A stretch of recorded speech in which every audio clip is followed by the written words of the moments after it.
So first, if you want to run and grab coffee or stare at your phone, three things, or four things rather. One, a hardware bill of materials is necessary. And two, even if you don't believe that, it's coming anyway. And one of the things that we can do is we can say, listen, this isn't just a technical standard. It's actually an understanding that needs to be integrated into how we manufacture things and how we build our policy. And then the last piece is that we have an opportunity to what I refer to as front-run regulation, where the community can come together like we did with SBOM and say, what are we looking for and how can we build it in a way that meets national security needs but also reflects the reality of what we're doing. Now, these days when I give a talk, I kind of have to begin with an apology. So first of all, sorry for the SBOM. I've been dealing with product security teams for a long time, and some of them were kind of mad at me. And my response is, well, surely you knew what you were shipping anyway, right? It'd be really embarrassing if you were making software that was being used in critical infrastructure or the national security community, and you didn't know what you had. So you were already doing it. Couldn't have been that hard. But the other reason I'm apologizing is that one of the reasons I'm tackling this H-BOM side of things is a bunch of people in governments, both here and around the world, said, well, if SBOM is a thing, because Allan told us it was, then clearly H-BOM must be a thing also. And it isn't yet. So that's what we're going to have to build. Now, there's some fun lessons of what we've learned over the last decade for doing SBOM, which is one, as I mentioned, you've got to address the business side and the organizational processes. Two, you need a modular development. If you try to build the grand supply chain omni-shambles, you're going to have a bad time. DoD still talks about the idea of X-BOM, where we'll just put all of the data in a giant pile. And those of you who've worked with DoD-centric data know that that seldom works well. And then the last piece is if we say, let's focus on this chunk, the thing that we care about, and do it in a modular fashion so it can integrate with other priorities, that allows us to say, hey, you know what? Supply chain awareness is part of the balanced breakfast. So let's talk a little bit about H-BOM and why we're interested in it. We're all going to be having to pay a lot more attention to our chips. And most of you who've been tracking some of the questions about semiconductors in DC are probably aware that all of the focus has been on outbound, right? How are we tracking our most advanced chips? How do we make sure they don't end up in the hands of our adversaries? There's also an inbound piece where we need to figure out what chips we're using in our supply chain because everything that we build has lots of chips. And the modern supply chain for thinking about electronics manufacturing and microelectronics manufacturing is quite complex. If you thought open source was a mess, wait till you think about how we manage supply chains for commodity chips throughout the Pacific Rim. Right? Every so often there'll be just, oh, this random chip that we all used is now hard to get because some entrepreneur in Singapore said, I'm tired of trying to corner the copper market. I'm going to try to corner the market on a random subset of a flip-flop chip. Now the good news is that you can't build a thing without a bomb. Right? Everyone who's designed it, the cool badge that the Quantum Village has, they used probably an open source tool to design it. Here's all the things in the board. And those tools automatically spit out a bomb of here's all the chips you need. Now, there are a couple of challenges with that. One,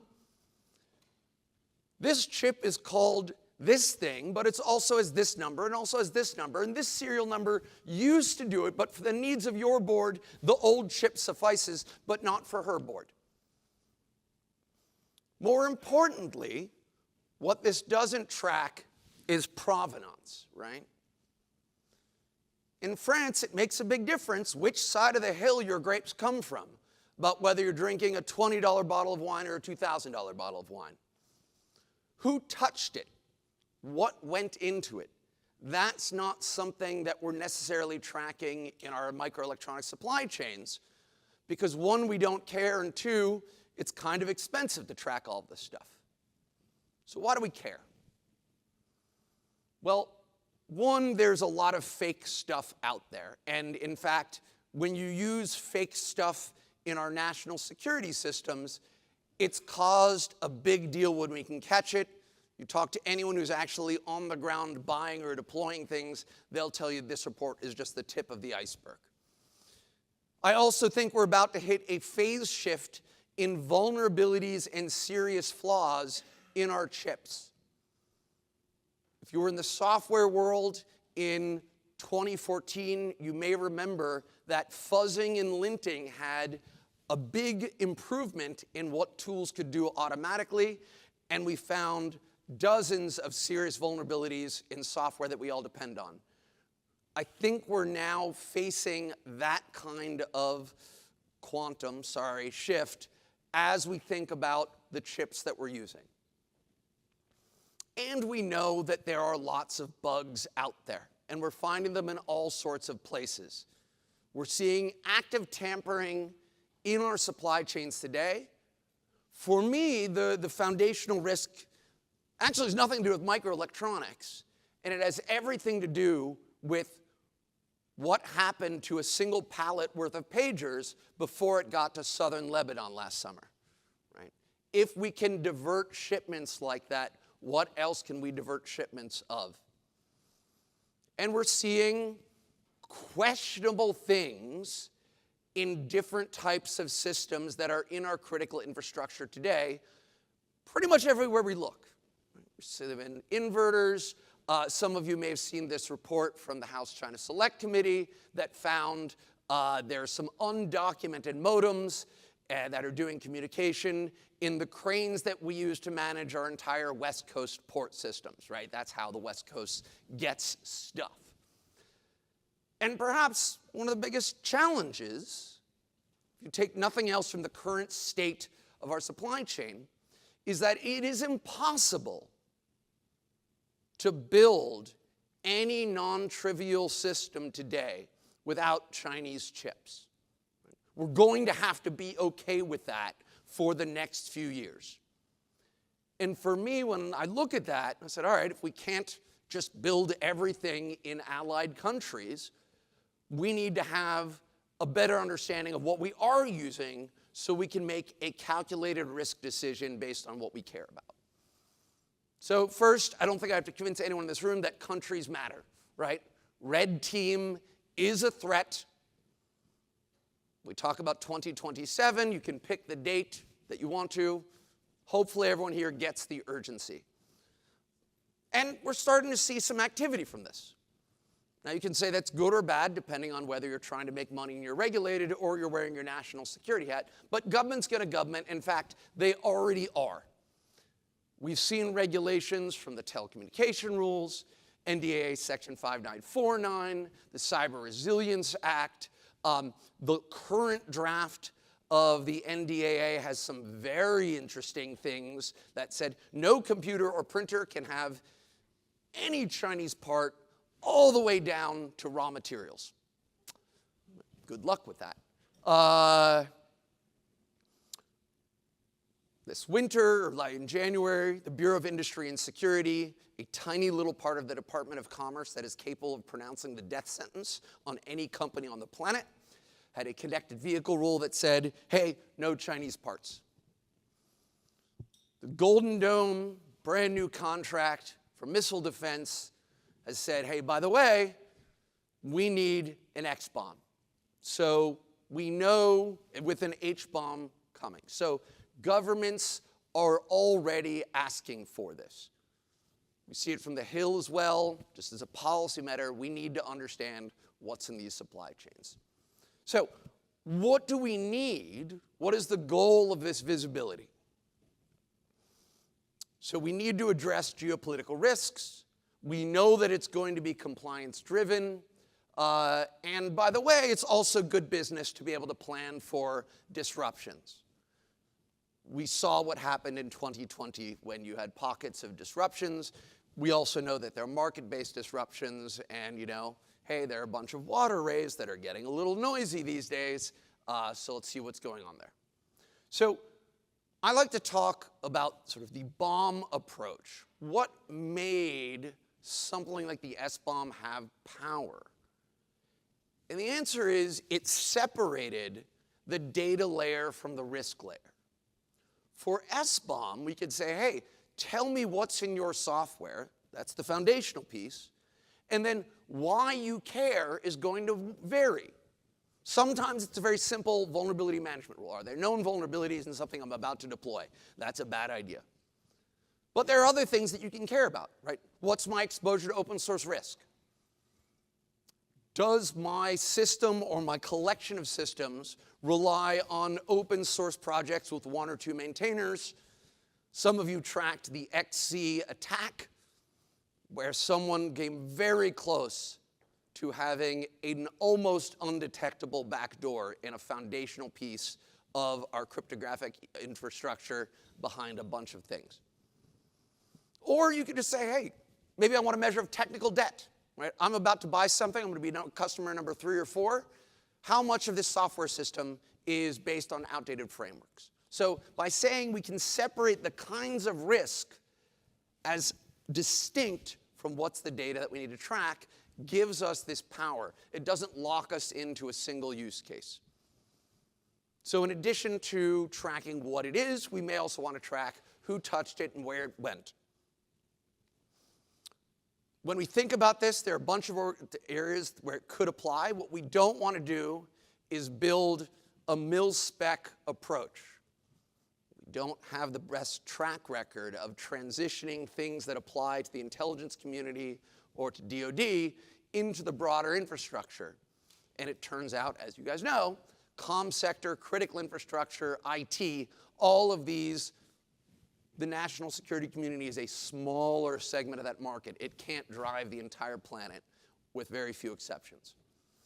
And that also means we're going to have different levels of assurance. The kind of data and the visibility I need is going to vary based on how much I'm willing to pay, which in turn correlates to the risk. Consumer-grade IoT is different from a medical device, and that's different from a tower that's serving a city, and that's different from aerospace or national defense. So we talked a little bit about what's the difference between SBOM and H-BOM. I like to say that they are distinct, but they rhyme. There are a lot of things that overlap in terms of the BOM approach, but there are some real differences. One thing is you can't take a hash of a DIM. Right? I can look at software today and easily say these two pieces of software are bit identical or can be built. There are companies and organizations that can do this and look at boards, and there are solutions on the market today, and there are new solutions coming online from startups that say we can do even better. But these aren't open source tools. So we're going to have a certain amount of cost of compliance that we just need to expect as we build out what this model is going to look like. So just some standard approaches for what we think about this.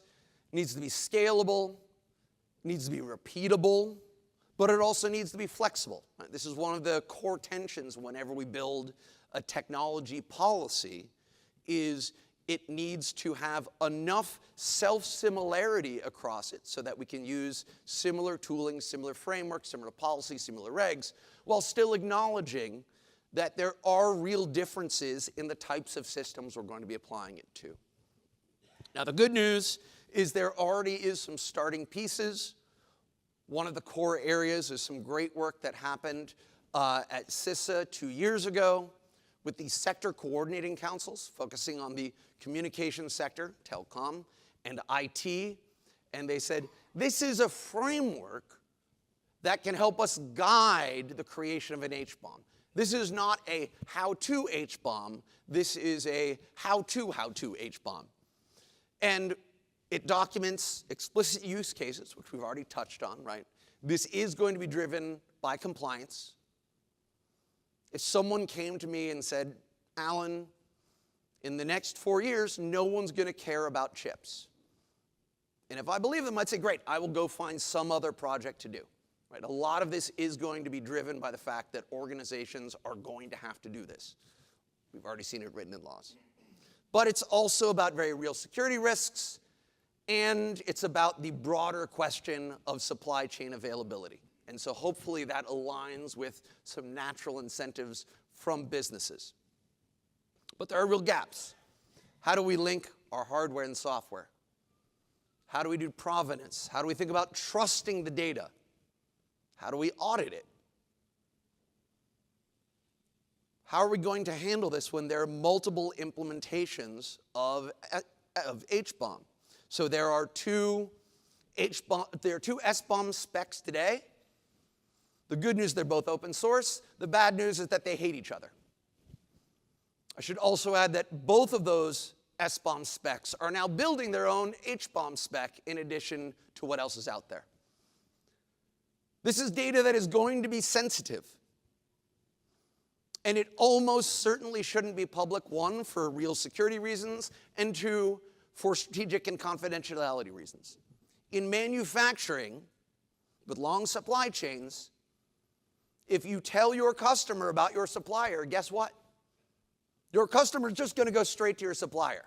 So we need to build in a certain amount of protection of strategic data. And by the way, that data needs to be trusted. If we're dealing with an active adversary, one of the things we know is they go straight for the integrity of the data.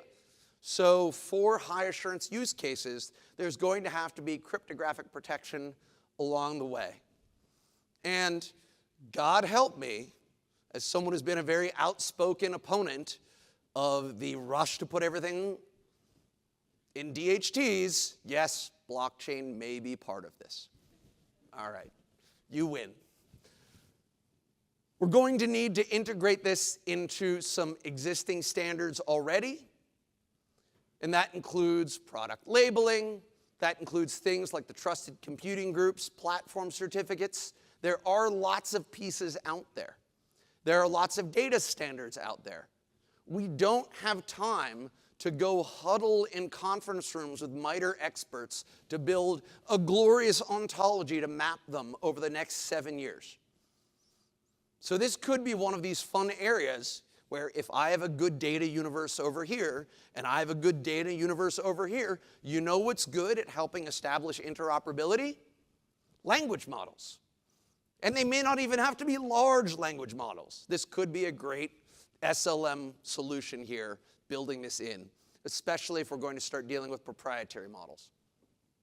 So how are we going to make this a reality? We'll be formally announcing this shortly, but you get the sneak peek, that this effort will live at the Institute for Security and Technology, California-based think tank that has been tackling some of the key questions around, well, security and technology for the last decade. It's going to be a multi-stakeholder process, similar to what we did with the government behind it, but now government's going to be a participant at the table.